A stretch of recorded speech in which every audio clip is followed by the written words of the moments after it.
So, Graham, who are some of the people, or what kind of people have you made hats for? Well, our clients are, it's hard to answer that question because we've got a very diverse clientele, but Correct. there is a common thread, and it's people who are individualistic. They, in their dress, I think it's more internal. It's something that means something to them. They recognize quality.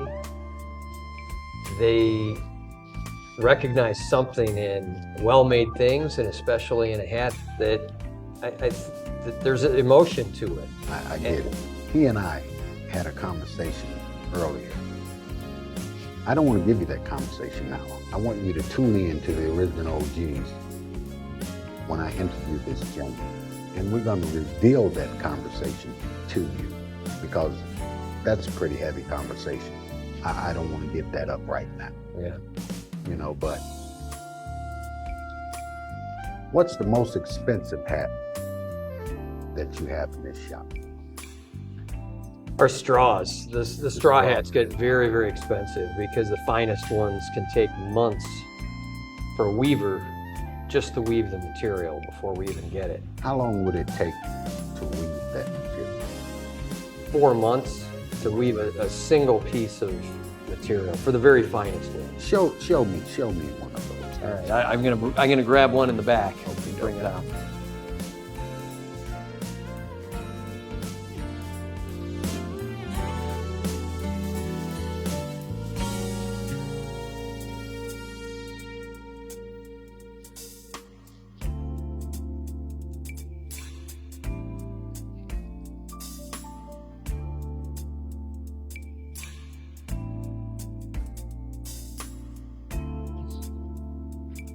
So this is the Panama straw? This is the Panama straw, and this is a super fino. What does that mean? That means that this weave is very, very tight, and it takes much longer to weave a hat like this. This can be several months in the making, just of the raw material, weaving it. So this hat probably took maybe about 3 months to weave this hat before we even got the material to make it into a finished hat, and feel the weight of this. And it took you how long to make this hat? Well, once we get it, I mean, we've been waiting that long. Once we get it and we put it through our processes, it takes a couple of weeks for us to kind of put our hats through. This hat feels like paper. This is insane. That's a real hat. Wow. Back to my mirror. Once again, the hat grabs what it is that I'm wearing, and it makes itself present without interruption of everything else. This reminds me of what's the gentleman's name in Silence of the Lambs? Oh, Anthony Hopkins. He put on a animal hat like that. Yeah. It was crazy. You can see behind with the light. You can see through that hat, through the brim. It's transparent. Wow. It'll breathe.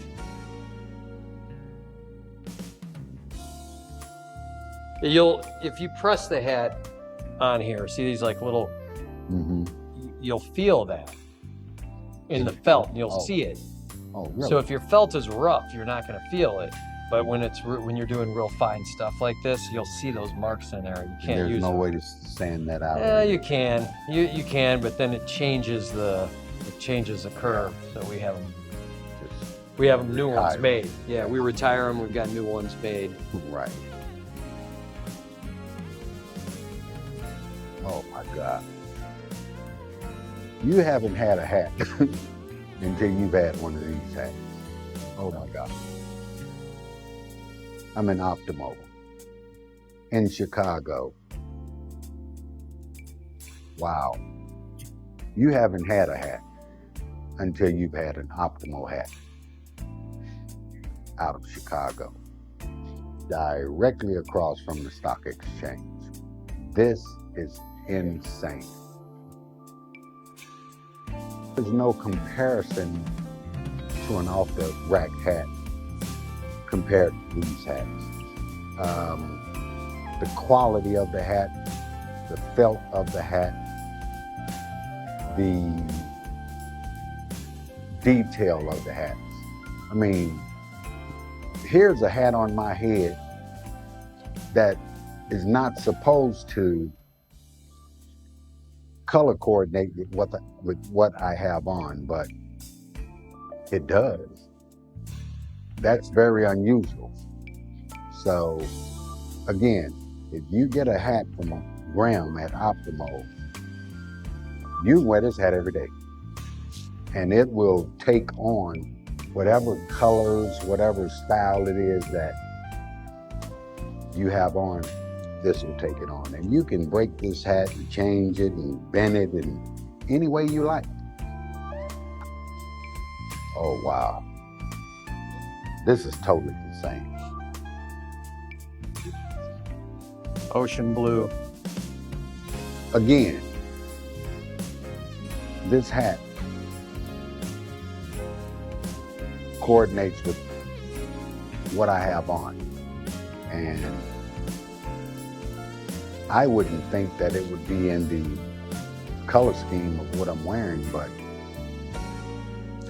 man, this is totally insane. You have got to have an Optimo hat. You have to do that. I'm not trying to sell hats. I'm a hat connoisseur. Wow, this hat becomes everything I have on. I'm a connoisseur of hats, and I'm now a connoisseur of Optimo hats. If you don't have an Optimo in your closet, you're missing out. And I'm not trying to sell hats. I'm just saying, man, this is the truth. This is a beautiful situation. I'll tell you right now how sick that is. Wow.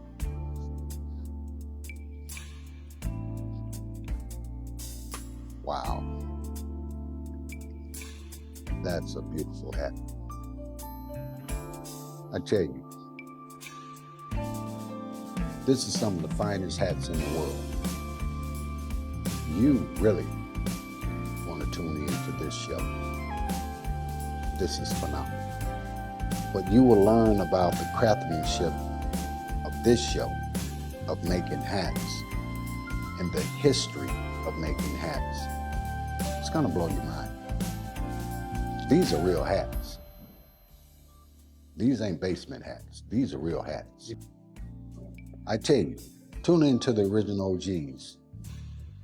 And as they say in the streets, get you some good game. You know how to wear these. I mean, they look good. Wow. I'll be wearing these hats for the rest of my life. You can believe that. I'm in total fascination. I've been looking for this quality of a hat for 30, 40 years. And I've finally gotten the pleasure to meet you, my friend, and it's gonna be a good journey. Tune in to the original OGs. I'm your host, OG Mr. Rick, and we'll be here in Chicago at Optimo Hats. That's it. That's all. You're watching the OG photo shoot with OG Mr. Rick. Don't forget to like and subscribe. Look off this direction, Mr. Rick. Looking straight ahead. Yeah.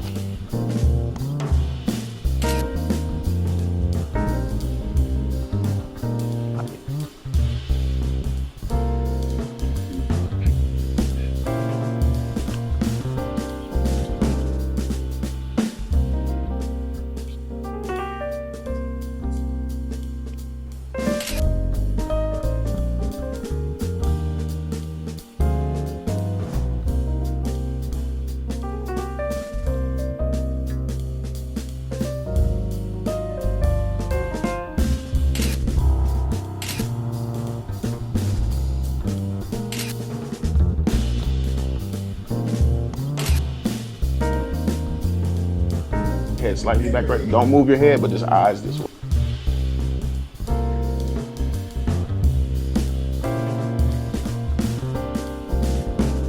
Those are cool hats. Did you see the little insignia on this one? Yeah. That's going to Eddie Vedder from Pearl Jam. And I'll make his hats for him. Oh, nice. Okay.